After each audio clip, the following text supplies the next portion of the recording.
Itu kan orang kalau mau nyewa pengacara itu kan pakai per jam Bang Hotman. Mungkin kalau sama Bang Hotman per detik bayarannya mungkin.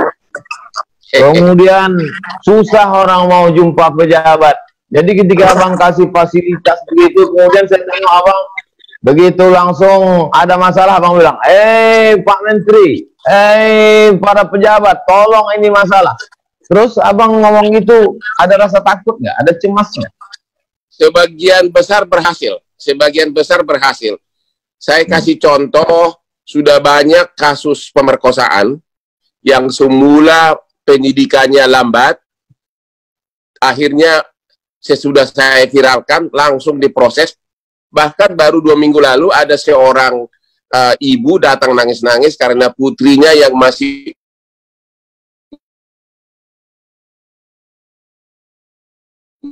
umur 5 tahun penyidikannya agak lambat, tapi sesudah data ke Kopi Johnny saya viralkan, sudah berhasil, dan kemarin si bapak pelakunya itu divonis 10 tahun penjara.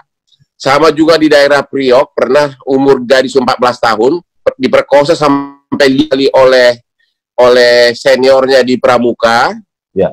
Dan dia tidak berani mengadu. Sesudah saya viralkan, akhirnya si pelaku itu sudah divonis 9 tahun penjara. Jadi sebagian besar berhasil, kecuali lawannya terlalu kuat, lobinya kuat, ya memang nggak berhasil gitu. Tapi kalau memang kalau memang hanya karena kurang perhatian dari aparat, bukan karena lobby yang kuat, hampir semua berhasil dari Kopi Johnny. Apa sebetulnya yang Abang rasakan? Apa yang Abang cari lewat itu? Kalau untuk duit sudah ada, untuk populer sudah terkenal, untuk follower sudah berlebih-lebih. Apa yang Abang cari? Apa yang Abang rasakan melalui menolong orang kesulitan di Kopi Johnny? Motivasinya sama sekali tidak ada niat untuk terkenal, karena saya sudah super terkenal. Motivasi saya semula berkantor di Sudirman. Saya 22 tahun berkantor di Sudirman. Cuma karena ada pembangunan kereta api bawah tanah, akhirnya saya pindah kantor saya ke Kelapa Gading. Jadi cuma 5 menit dari kantor saya ke rumah saya. Karena waktu paginya banyak waktu, biasanya kan ke Sudirman itu macet. Sekarang kantor saya sudah dekat rumah, maka pagi itu saya ada waktu ke suatu warung pinggir jalan namanya Kopi Johnny. Ya. Saya suka kopi, dan rekan-rekan artis selebriti yang biasanya selebriti itu kan walaupun tampang selebriti kan, tapi sebagian besar nggak sanggup bayar pengacara. Jadi pada datang ke sana gratis, ya. Otomatis wartawan juga datang, ya. Meluas. Akhirnya, jadi sama sekali tidak ada maksud untuk popularitas, karena biasanya orang mula-mula lulus fakultas hukum, dia kerja di LBH seolah-olah pahlawan masyarakat, tapi sebenarnya karena dia belum dapat pekerjaan. Kalau saya udah 36 tahun jadi lawyer sukses, tapi karena melihat betapa banyaknya demand permintaan seperti itu, kadang-kadang rakyat itu hanya curhat aja, hatinya sudah tenang. Akhirnya minggu saya layani. Cuma gara-gara Kopi Johnny ini udah 3 bulan nggak bisa ketemu lagi. Gara-gara corona. Seandainya nggak lockdown nih Bang Lukman, Bang Hotman, seandainya normal nih suasana, saya yakin nih Bang Hotman, saya yakin mungkin Pak Novel Baswedan mungkin datang juga ke Kopi Johnny. Pasti dia nanya, Bang Hotman, kok bisa orang menyiram nggak sengaja? Kira-kira gimana tuh Bang? Saya nggak paham secara hukum. Ya, itu banyak pertanyaan. Tapi karena saya kebetulan tidak terlalu mendalami kasusnya, tapi memang di IG saya sudah ribuan orang mempertanyakan itu. Dan diminta memberikan komentar. Cuma karena masih proses persidangan, saya belum bisa komentar. Tapi di antara yang sulit untuk saya yang bodoh masalah hukum konvensional nih Bang Hotman, yang sulit saya percaya untuk itu nggak sengaja itu bangun pagi itu kan payah Bang Hotman. Masa iya bangun pagi membeli air kerasnya lagi kan? Nah itu, tapi karena Bang Hotman belum mendalami, saya nggak bisa juga maksa Bang Hotman. Saya ada pertanyaan Pak Ustadz yang mau saya tanya. dalam bidang kepengacaraan seperti yang saya alami ini, ada namanya solving problem out of the box. Artinya apa? Karena jam terbang yang tinggi, kita kadang-kadang kalau suasana kejepit, selalu otak itu mutar sendiri, cari jawaban, memuaskan lawan, maupun perdebatan di sidang, karena kita sudah terlatih untuk itu. Apalagi kalau pengacara itu ada yang pengacara lahir dari kandungan. Saya yakin saya sudah lahir dari kandungan ibu saya. Kalau ada kan born to be a king, saya born to be a lawyer. Saya mau tanya Pak Ustadz, karena ciri khas seperti itu juga ada sama Pak Ustadz. Saya perhatikan kalau Ustadz itu menjawab persoalan orang, selalu ada solving problemnya yang keluar otomatis dari pemikiran Pak Ustadz. Apakah itu dari pengalaman terlalu lama ceramah, atau memang instingnya Pak Ustadz yang tinggi, atau memang sudah lahir sebagai Ustadz, atau bagaimana? Atau pendidikan sekolah? Out of the box thinking namanya. Saya kira Abang sudah menjawab sendiri pertanyaan Abang. Yang pertama kadang pertanyaan itu berulang-ulang, Bang. Itu juga. Yang kedua, karena saya dulu sekolah di Mesir, itu masuk kelas nggak boleh bawa kertas, cuma bawa satu pena saja. Kalau kita mencontek, kita mesti hafal itu semua. Kalau kita mencontek ketahuan, kisah kita dicabut, di deportasi. Lalu kemudian mungkin faktor doa orang tua juga. Mak saya mendoakan supaya jadi ustadz. Mungkin yang terakhirnya itu born to be ustadz. Born to be ustadz ya. Jadi itu adalah terlatih dari selalu memakai brain ya, mengandalkan kemampuan kita. Akhirnya dia jadi tajam pemikirannya ya. Artinya ibarat air, kalau dia mengalir, dia pada saat dia air itu kejepit, akhirnya dia mencari alurnya sendiri, begitu kira-kira. Setuju ya?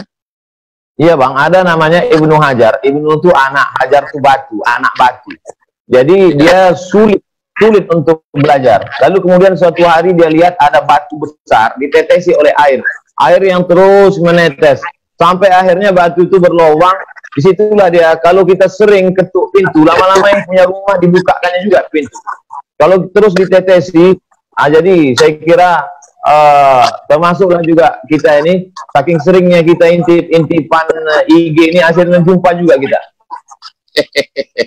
Pernah saya intip IG Bang Hotman itu, Abang posting video saya tentang bangun subuh. Saya katakan berawal dari keterpaksaan, lalu kemudian menjadi kebiasaan. Abang posting itu di IG Abang, berawal dari keterpaksaan, lalu kemudian berubah menjadi kebiasaan. Apa yang menarik bagi Abang tentang bangun subuh? Karena itulah yang saya alami tiap hari. Karena terpaksa kita harus mencari solusinya. Akhirnya menjadi kebiasaan. Itulah saya itu, kalau saya kan selalu real case tiap hari. Tiap hari case itu tambah satu, besok tambah satu. Sementara ratusan perkara masih pending di Mahkamah Agung, pending di sini.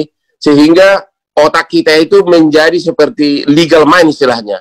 Bahkan kalau saya renang di subuh hari itu, makanya saya selalu bangun jam 4 subuh, saya di kolam renang itu tidak mikirin artis cantik, tapi yang di pikiran saya itu adalah, ini bagaimana ini memenangkan ini, beslah begini, ini perkara ini masih banding. Otomatis itu berpikir terus. Karena apa? Terpaksa. Karena apa? Kita udah terima honor, tanggung jawab. Akhirnya otak itu lama-lama jadi terbiasa.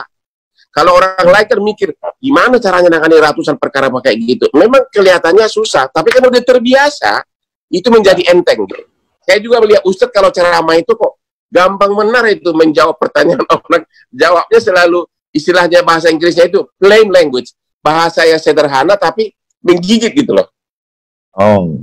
Ada satu video saya lagi Abang posting terkait tentang buaya darat. Itu yang mau saya tanya. Saya memperkenalkan ada 4 jenis buaya. Satu buaya benaran. Satu buaya cinta. Yaitu buaya cinta adalah orang yang sudah punya keluarga, punya istri, tapi punya pacar di luar, tapi tetap tanggung jawab kepada istri dan anak nomor 1. Yang ketiga buaya darat. Buaya darat ini adalah orang yang punya istri tapi juga punya pacar-pacar di luar dan kawin terus gitu loh. Satu lagi, tapi dia masih memperhatikan anak istri. Yang terakhir adalah buaya jahanam, yaitu punya istri, nikah, dan anak istrinya dibuang. Menurut Pak Ustadz, dari buaya asli kan buaya yang hidup di laut. Dari buaya cinta, buaya darat, buaya jahanam, ada nggak satu yang buaya cinta masih bisa dibenarkan nggak? Secara agama maupun secara moral. Kalau dalam Islam, Bang Hotman, dia ada batasan. Jadi ada emergency door, ada emergency door. Jadi macam kita naik pesawat itu, kata si pramugari, ladies and gentlemen, ini ada pintu keluar, pintu masuk, satu ini saja. Tapi kalau pesawat ini nanti meletup, masuk jurang, ini pintu kiri bisa kau buka, kata dia. Itulah dia poligami ya, gitu. Jadi selama dia pernikahan resmi, kemudian sekarang diikat oleh aturan negara, ada izin istri pertama yang disahkan ke pengadilan, itu banyak yang udah saya ajarkan, tapi saya belum mengamalkannya. Nah itu, jadi masih dibenarkan. Kalau dia diakui secara hukum negara dan agama. Begitu Bang Hotman. Tapi apa itu bisa bersifat adil kalau misalnya istri yang kedua itu adalah wanita artis umur 21 yang sangat mulus? Pasti pemikiran si suami kan pengen ke sana melulu daripada istri pertama. Bagaimana itu Pak Ustadz mengatasinya? Makanya diikat dia Bang. Diikat harus ada izin istri pertama. Selama tidak ada izin istri pertama tidak akan bisa. Macam mana dia bisa ditangkap polisi dia? Kecuali dia punya duit banyak menyewa pengacara Bang Hotman. Atau ke Kopi Joni. Begitu ya. Bang Hotman, pertemuan kita ini kan banyak yang suka, banyak yang tidak. Bang Hotman punya lovers, banyak sekali. Abang ada cemas nggak? Tiba-tiba nanti lovers abang menjadi hater. Saya sudah merasakan itu di IG saya, itu sudah banyak yang mengkritik, ngapain sih katanya, ya ngapain sih itu beginilah. Tapi kan saya melihat bukan soal pro dan kontranya, saya kan hanya mau substansi berdiskusi. Kalau soal agama, saya selalu berprinsip bahwa kalau saya lahir di Pekanbaru, mungkin di kampungnya Pak Ustadz, saya akan menjadi Islam. Demikian juga kalau Pak Ustadz lahir di kampung saya di Penuli, bisa-bisa Pak Ustadz juga masuk keluarga Kristen. Atas dasar itulah saya mengatakan kadang-kadang saya beragama itu adalah bagian dari kodrat saya lahir di dunia. Jadi tidak ada alasan untuk membenci agama lain. Makanya saya itu sangat dekat dengan berbagai pesantren. Walaupun nama saya marga saya Hutapea, saya sudah dapat gelar Gus Lora, Gus dari Tebu Ireng, ya, di Jombang, ya. Saya juga dapat gelar Lora dari Ketua PBNU, dan saya sudah berapa kali ceramah di Tebu Ireng, kemudian juga di Lirboyo di Kediri, dan bahkan di Padang.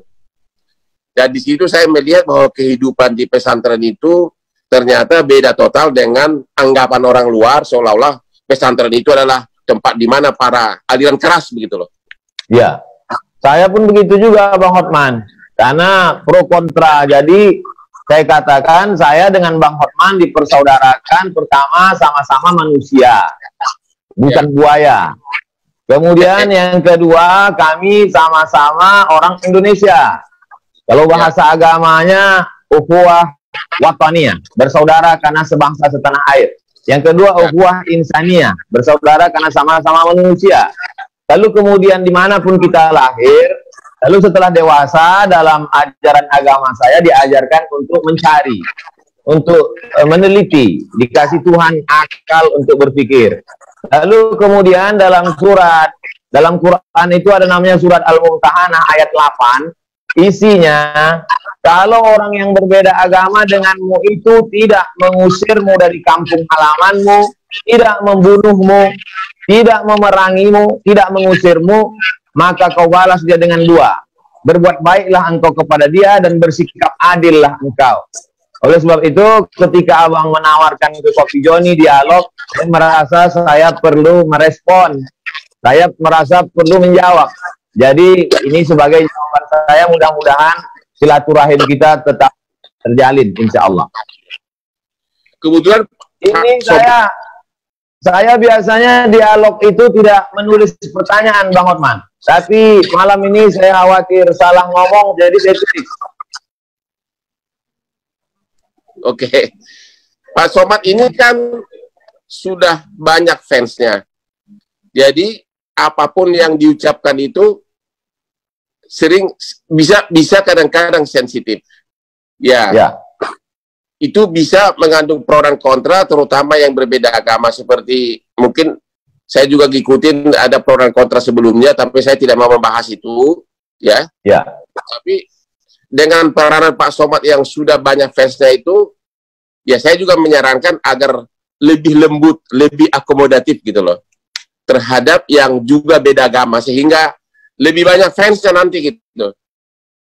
Begini Bang Hotman, saya ini dari kecil bertetangga, berkawan, datang ke rumah, bertamu dengan orang berbeda agama. Karena saya di Sumatera Utara, Kabupaten Asahan, Kisaran.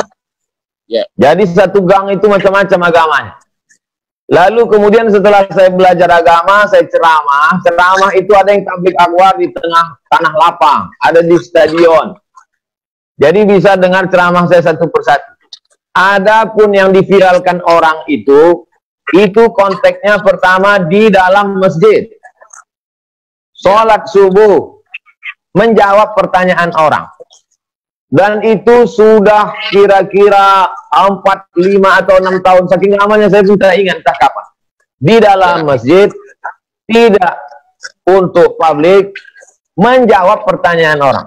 Nah, jadi itu perlu saya jelaskan kronologisnya, karena kita video ini kadang dipotong-potong. Nah, saya pun tak ingin bahas itu, sebagaimana Bang Hotman juga tak ingin membahas itu.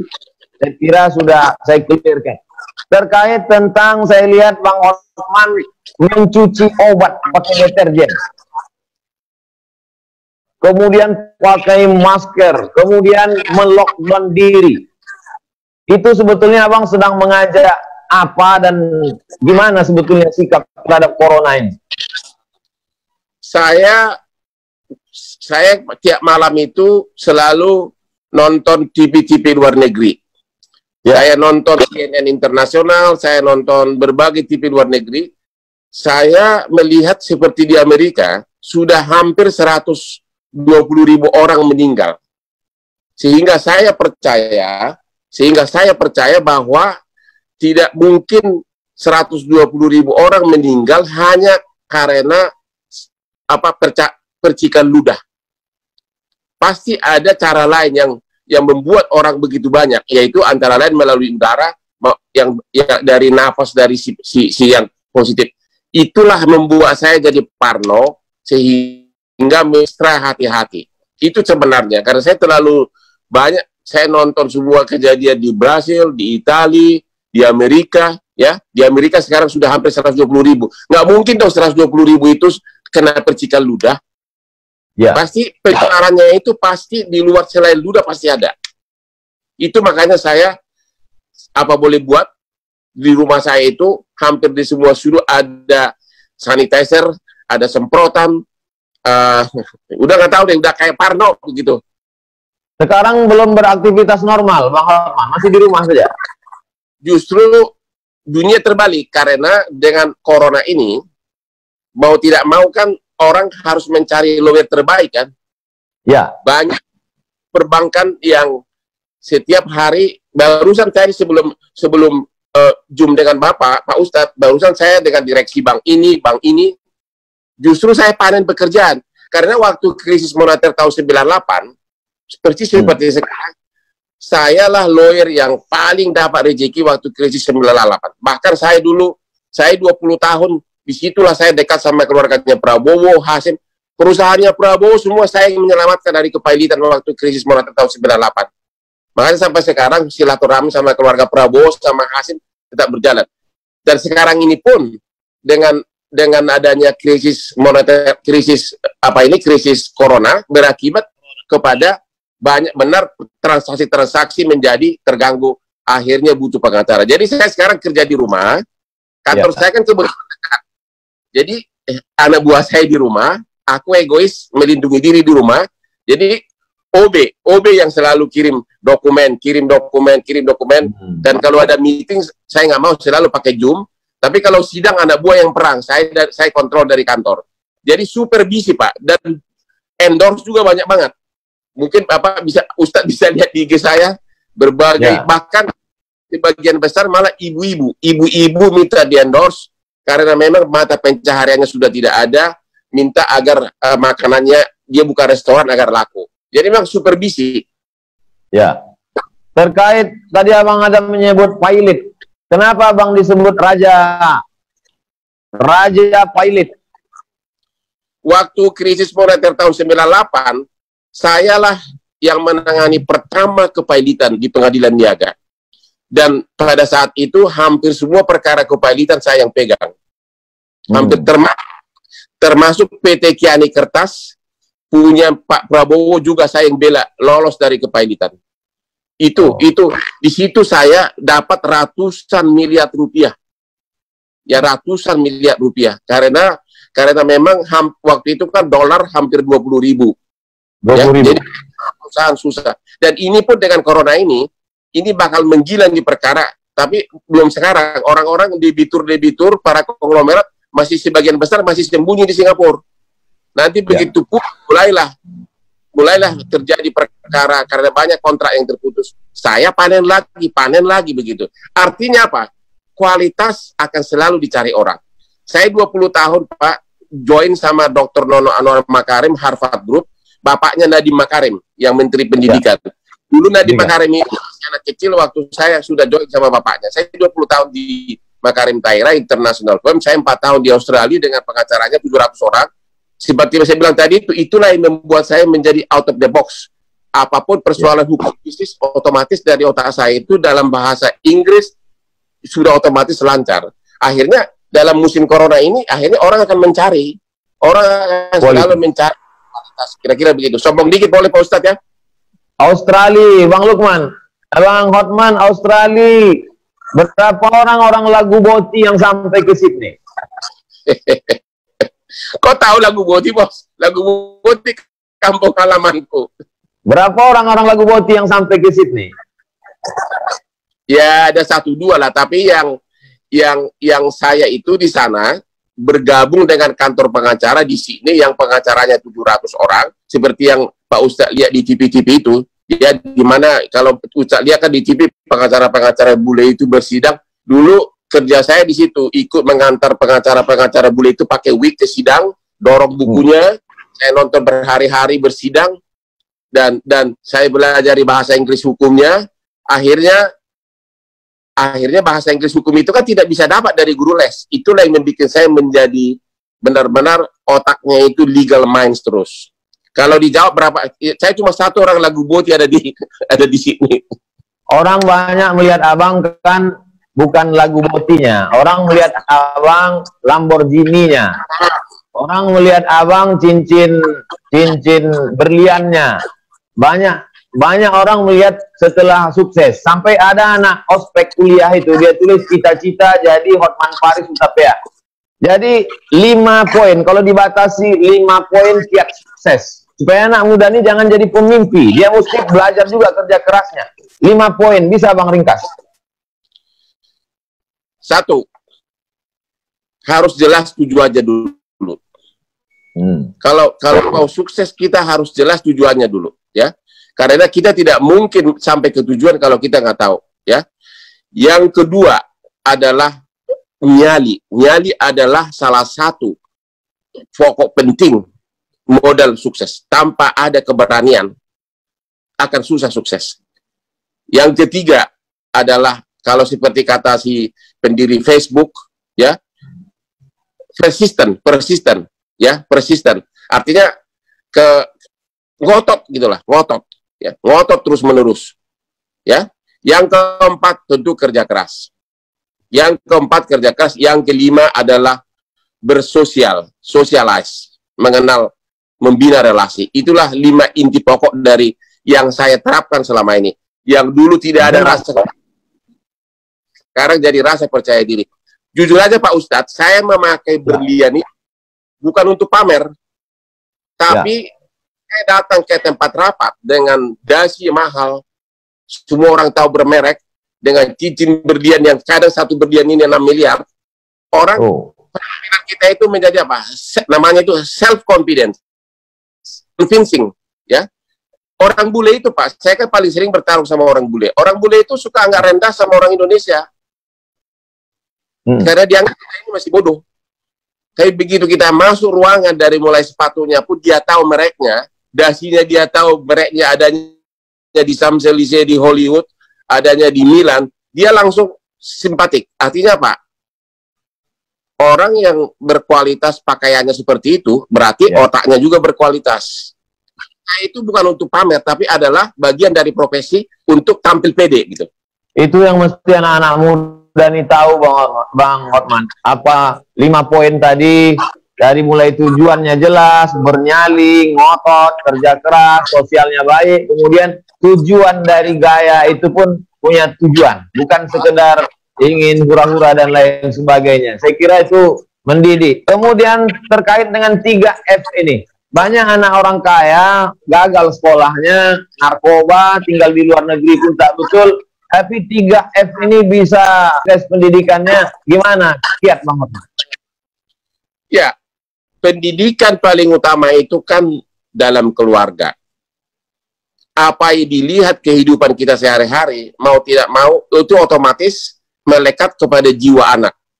Anak saya 3-tiganya lulus Fakultas Hukum dari tiga subuh udah bekerja. Dia lihat gaya hidupnya memang kerja tanggung jawab, ya. Dia lihat keluarga juga tentram. Itulah bagian yang dia lihat tiap hari sehingga mendarah daging dalam dirinya. Jujur bahwa walaupun di generasi saya itu banyak mobil mewah, anak-anak saya nggak pernah tertarik untuk pamer mobil mewah. Karena apa? Dia dari kecil sudah melihat mobil mewah itu. Jadi contoh hal yang paling bagus untuk anak adalah contoh yang kita lakukan tiap hari dalam keluarga. Itu kira-kira. Itu adalah pendidikan yang paling bagus. Ada beberapa orang yang sempat terjatuh dalam hidupnya, kemudian silap, salah. Kemudian setelah keluar dari penjara, Bang Hotman kasih dia kesempatan. Bang Hotman undang, kemudian bangkit percaya dirinya. Kemudian, mungkin bagi sebagian orang lain sudah mencap dia, sudah menjudge. Itu apa motivasi Bang? Bisa kasih contoh yang mana ya? Ada beberapa, saya tak bisa sebut nama, nanti jadi infotainment. Ya bagi saya bahwa manusia kan bisa berubah, ya. Masa lalunya itu tidak perlu kita persoalkan, tapi kalau kita sudah yakin bahwa kepribadiannya bisa berubah, ya kenapa tidak? Kadang-kadang justru orang yang, terutama kalau dia intelektual, kalau dia masuk penjara, justru orang kayak gitu yang bisa lebih dipercaya karena dia tidak mau lagi melakukan hal yang sama 2 kali. Ada banyak kasus Bang Hotman, dari mulai Nazarudin sampai JIS. Di antara semua kasus itu apa yang paling berkesan? Oke, yang paling berkesan dalam hidupku adalah waktu krisis moneter tahun 98. Waktu itu masih Presiden Soeharto, di mana saya ditunjuk oleh Bambang Triatmojo. Waktu itu IMF menutup 16 bank. Ya, IMF menutup 16 bank. Di situ saya 2 minggu duduk tiap hari dengan Bambang Triatmojo, anak sulungnya Presiden, sebagai pengacaranya. Saya bersama-sama dengan Adnan Buyung, Oce Kaligis. Di situ saya benar-benar merasa berarti apa? Anak orang kampung menjadi penasehat dari anak presiden. Dan saya ingat persis waktu itu pernah Bambang Triatmojo meminjam buku saya. Buru-buru dia lari-lari. Kenapa? Bapak minta katanya. Pasal berapa katanya. Jadi dia pinjam terus dibawa lari-lari ke istana. Itu sangat berkesan. Kalau mengenai kasus bisnis di Indonesia ini hampir semuanya keluar presidennya melalui kantor saya. Banyak benar kasus-kasus raksasa yang saya pegang dengan ide-ide out of the box bisa menang. Saya kasih contoh, saya pernah memenangkan perkara kepailitan di mana seorang kreditur saya kalahkan, tagihannya $1 miliar. Tapi jaminannya adalah tambang di perut bumi. Pertanyaannya adalah, boleh nggak swasta menjaminkan kekayaan di perut bumi? Waktu itu kasusnya saya menang melawan puluhan pengacara bule hanya dengan pelajaran kita waktu SD. Pasal 33 Undang-Undang Dasar 45 bahwa bumi, kekayaan dalam negara di perut bumi adalah milik negara. Jadi saya dalilkan bagaimana kau bisa menjaminkan batu bara di perut bumi, berarti jaminan kamu catat, dan itu menang, dan waktu itu menggoncang seluruh dunia karena $1 miliar. Saya masih ingat krediturnya adalah Bank Standard Chartered Bank. Dan itu hanya satu dari puluhan kasus-kasus yang saya pegang. Out of the box, udah kejepit, tiba-tiba boom keluar gitu.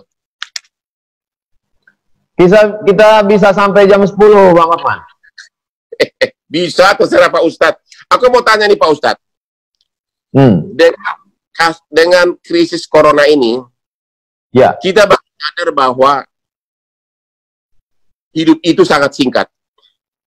Sementara kita sibuk terus mencari uang. Kadang-kadang banyak orang meninggal ya pada saat dia mencari uang, uangnya pun tidak dinikmati. Saya ini sudah lama pengen pensiun, tapi mental saya tidak siap. Karena apa? Setiap saya mau istirahat, ada perkara baru, honornya 2 miliar.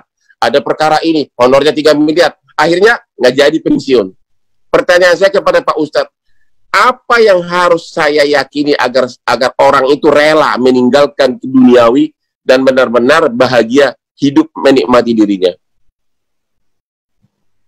Kalau yang saya yakini, Bang Hotman, ya, bahwa pesan Nabi Muhammad, kalaupun kau punya 1 lembah dari emas, kau akan minta 1 lembah lagi, kan? Jadi ada gunung, di bawahnya emas semua, itu kau akan minta 1 lagi sampai mulutmu disumbat panah. Jadi nggak ada pernah puasnya, terus kurang. Macam orang haus minum air laut, kurang.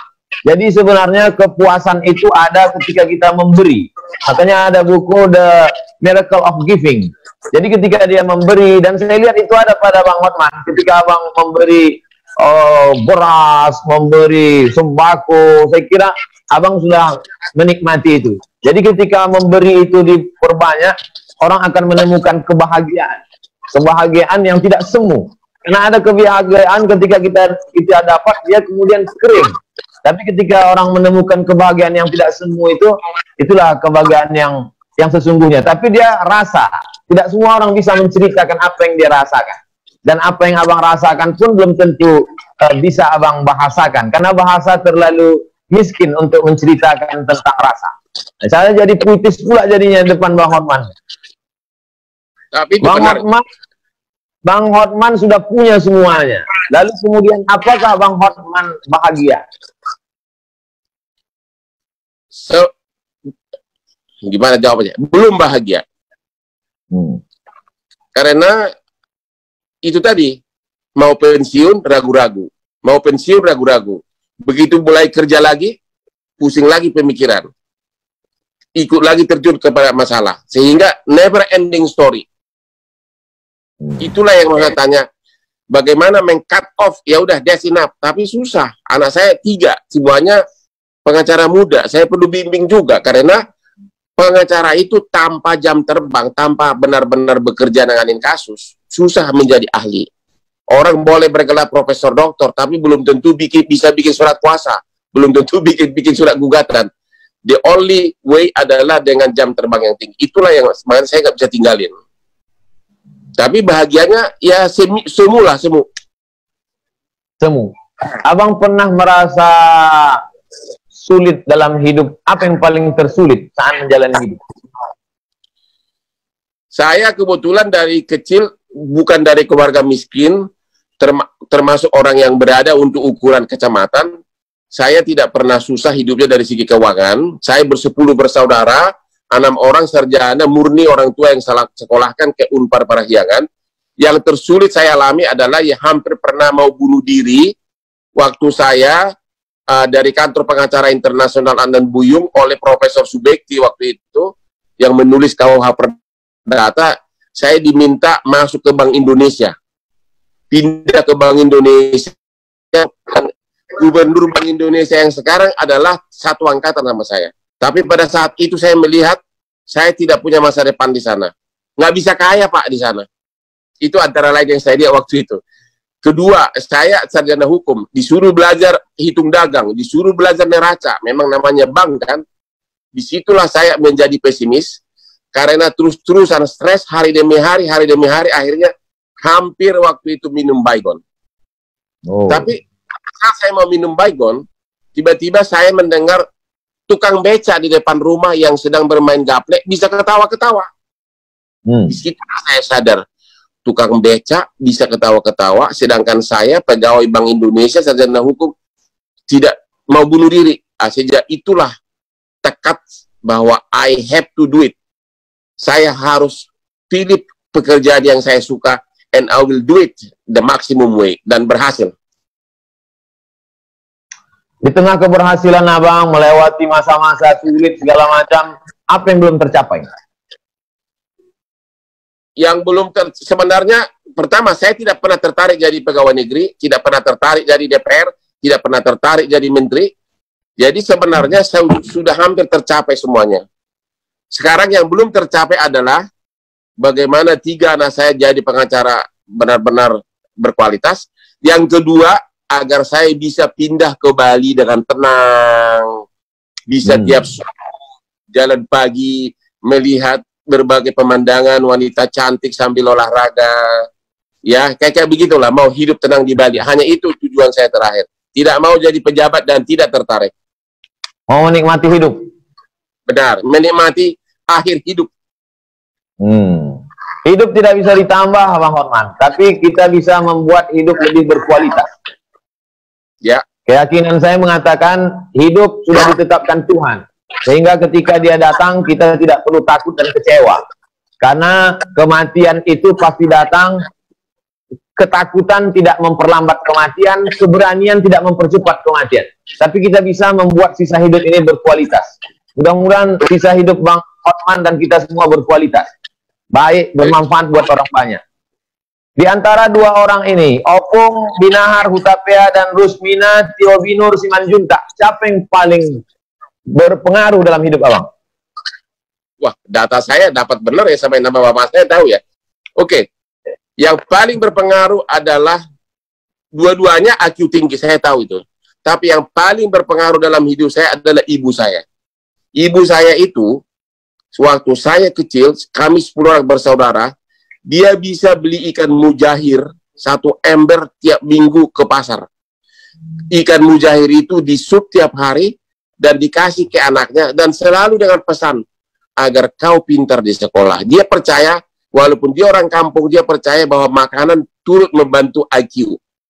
Dia bisa sogok saya agar makan daun pepaya, makan telur. Jadi benar-benar ibu saya adalah yang paling berkesan dalam hidup saya. Cuma pada saat ada satu hal yang paling saya sesalkan, yaitu sesudah saya sukses, saya sering keluar negeri ditemani oleh ibu saya untuk check up ke rumah sakit. Sementara dianya saya tidak pernah check up karena tidak pernah mengeluh. Namanya juga ibu dari kampung kan, spirit fight-nya kuat. Ya. Padahal dia sudah menderita darah tinggi. Padahal darah tinggi kan sebenarnya gampang diobatin. Akhirnya apa? Tiba-tiba jatuh di kamar mandi, pecah pembuluh darah. Itulah penyesalan yang saya tidak bisa maafkan diriku. Dia bisa berjam-jam temanin saya di rumah sakit di Mount Hill di Australia untuk check up diriku di rumah sakit. Sementara dianya tidak pernah saya check up. Itu aja penyesalannya, Pak Ustadz. Ini sudah mendekati jam 10, Bang Hotman. Saya takut kalau lewat nanti dihitung per detik. Jadi Pak Ustadz, ada di ujung penghujung acara ini ada syair yang mau saya bacakan. Ya. Saya mau lantunkan tapi takut suara saya putus-putus. Jadi saya bacakan aja. Ya. Molo adung nasalah manang na urang bani haki. Saya anju mau. Mana tahu selama acara ini ada kata-kata tidak berkenan, cara menjawabnya tidak hormat, tidak sopan. Mudah-mudahan kita tidak tersinggung dan tidak merusak perasaan.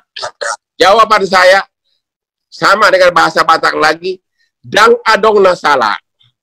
Dang adong nasalah, dak pola perlu anjuan, karena tidak ada yang salah, tidak ada yang perlu dimaafkan gitu loh. Itu artinya itu. Terima kasih Bang. Ada yang mau Bang Hotman klarifikasi, karena banyak sekali thumbnail yang ingin Abang klarifikasi pada momen ini. Silakan. Ya, sebenarnya sih banyak titipan pesan kepada saya, menanyakan inilah, tapi karena saya lihat berbau terkait dengan agama, saya tidak mau membahasnya di sini. Mungkin ada banyak pesan ke saya, tolong tanyakan kepada Ustadz atas ucapan-ucapannya masa lalu yang seolah-olah menyindir agama lain. Tapi kan Pak Ustadz tadi udah jawab. Ya itu aja klarifikasi. Ya.